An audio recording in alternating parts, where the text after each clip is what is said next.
થોડા દિવસ પહેલા માનની આરોગ્ય મંત્રી અને સ્થાનિક રાજકીય નેતાઓ અને આગેવાનોની સાથોસાથ સમાજ શ્રેષ્ઠ માનવંતા મહેમાનોની હાજરીમાં જેનું ઉદ્ઘાટન કરવામાં આવેલ એ ધારીની સિવિલ હોસ્પિટલ બાબતે પહેલા તો આપ સહુને ખૂબ ખૂબ શુભકામનાઓ પાઠવીએ છીએ અને આવનારા અઠવાડિયામાં આ હોસ્પિટલ જાહેર જનતા માટે ખુલ્લી મૂકવામાં આવશે ત્યારે ધારીના જરૂરિયાતમંદ દર્દીઓને પૂરતી સારવાર મળી રહે તેવી આશા અને અપેક્ષા કરીએ છીએ।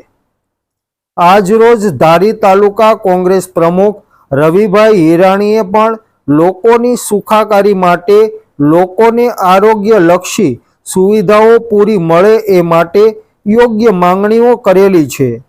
વીતેલા સમયમાં જે કાંઈ પણ અસુવિધાનો સામનો કરવો પડેલો છે, ધારીની જનતાને જે હાડમારી ભોગવવી પડેલી છે, ત્યારે દર્દીઓ માટે જે સુવિધાઓની સૌથી વધારે જરૂર પડે છે એ માટે યોગ્ય માંગણી તાત્કાલિક સ્વીકારીને ડાયાલિસિસ સુવિધા, સોનોગ્રાફી સુવિધા, અદ્યતન લેબોરેટરી સાથે જ એમ્બ્યુલન્સ અને શબવાહિનીની સાથે જે કાંઈ પણ પાયાની સુવિધાઓની જરૂર છે એ માંગણી બાબતે શું કહે છે ધારી તાલુકા કોંગ્રેસ પ્રમુખ એ પણ આપ સૌ સાંભળો।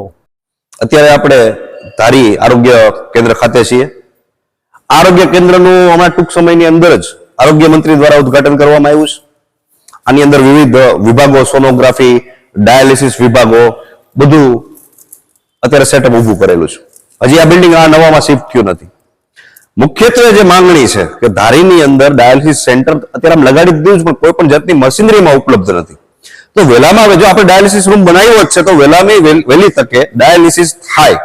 અહીંના દર્દીઓએ અત્યારે કુંડલા જવું પડે છે, અહીંના દર્દીઓ અત્યારે અમરેલી જવું પડે છે, તો ત્યાં સુધીનો ધક્કો ન થાય અને વ્યવસ્થિત અને સુવિધા એ મળી રહે એના માટે ઝડપથી ડાયાલિસિસ સેન્ટર ચાલુ થાય એવી આપણે સરકારશ્રીની માંગણી છે। બીજું કે અદ્યતન ફાર્મસીની પણ અહીંયા વ્યવસ્થા કરવામાં આવી છે, પણ અત્યારે દવાનો જે સ્ટોક છે અમુક પ્રકારની દવાનો સ્ટોક અહીંયા હોતો નથી, જેથી કરીને ફરજિયાત લોકોએ મેડિકલમાંથી પોતાના ખર્ચે દવા પરચેસ કરવી પડે છે।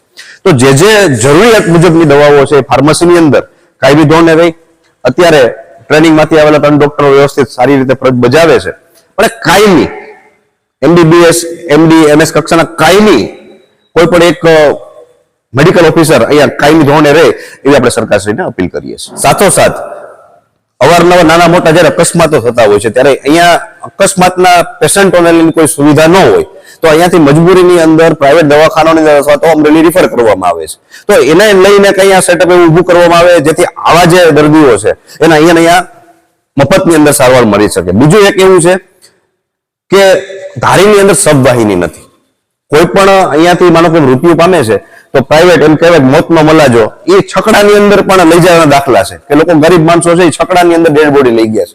તો એક સબવાહિની કાયમી ધોરણે અહીંયા મળી રહે જેથી કરીને નાના વર્ગના જે માણસો છે અને એ સબ એવી વસ્તુ છે બીજા કોઈ વાહનો કે એમ્બ્યુલન્સ લઈ નથી જતા, તો આપણે સબવાહિનીની એક માંગણી કરીએ છીએ। સોનોગ્રાફી યુનિટ અહીંયા ઉભો કરવામાં આવ્યો છે, તો આપણે વિનંતી કરીએ કે અદ્યતન મશીનરી અને અદ્યતન અહીંયા સ્ટાફ રાખે જેથી કરીને સોનોગ્રાફી માટે પણ લોકોએ બહાર ન જવું પડે। દાતાઓના ખર્ચે ઘણા ટાઈમથી અહીંયા આપણે બ્લડ માટેની જે સુવિધા છે ઊભી કરવામાં આવી છે અને પ્રિઝર્વેશન માટેની સુવિધા ઊભી કરવામાં આવી છે, પણ એ પણ ચાલુ નથી થયું।